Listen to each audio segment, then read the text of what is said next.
सजन महान, सद्वस्तु साजन सजन महान। सज्जन है आत्मा, श्री साजन है परमात्मा।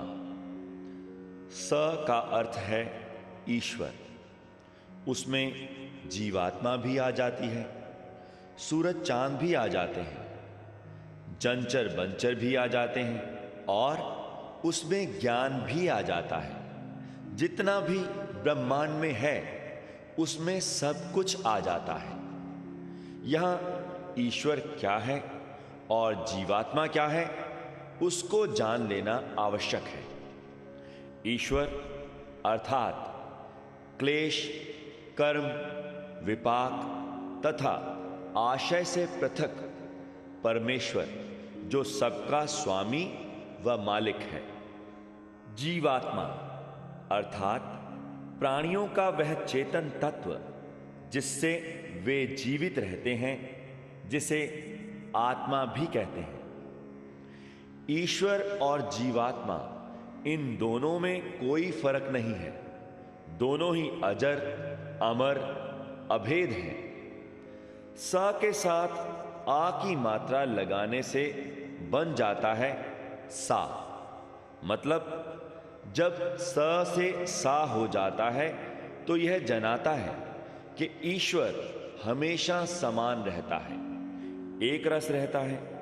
वह कभी घटता या बढ़ता नहीं, अपितु वह तो रूप, रंग, रेखा से बाहर है। इसी प्रकार जन का अर्थ है लोग, प्रजा, प्राणी, लोक आदि।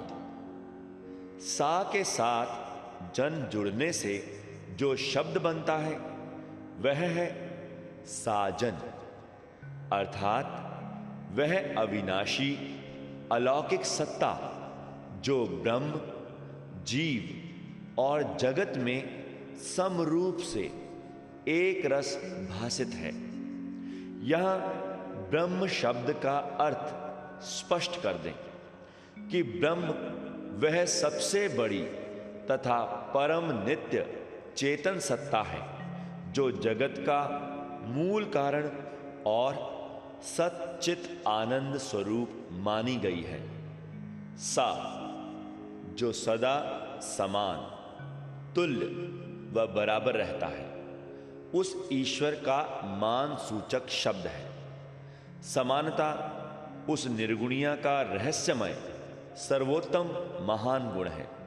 सब जानते हैं कि इस ब्रह्मांड की रचना ईश्वरीय शक्ति कुदरत द्वारा हुई, जिसे प्रकृति कहते हैं, अर्थात वह मूल शक्ति जिसने अनेक रूपात्मक जगत का विकास किया है तथा जिसका रूप दृश्यों में दृष्टिगोचर होता है।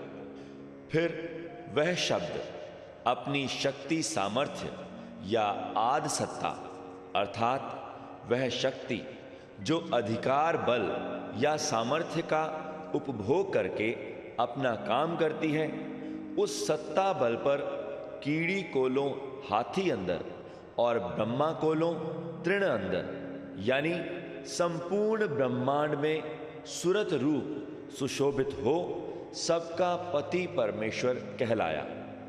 यह सत्य जनाता है कि जीव ब्रह्म अभिन्न है, अभेद है, अजर है, अमर है, अथाह है, अपार है, अडौल है। इसीलिए कहते हैं कि वह ईश्वर सूक्ष्म से सूक्ष्म है, स्थूल इतना कि जिसमें है यह सारा ब्रह्मांड समाया, अर्थात जिस उदर से यह सृष्टि उत्पन्न हो प्रकट होती है उसी उदर में ही समा जाती है।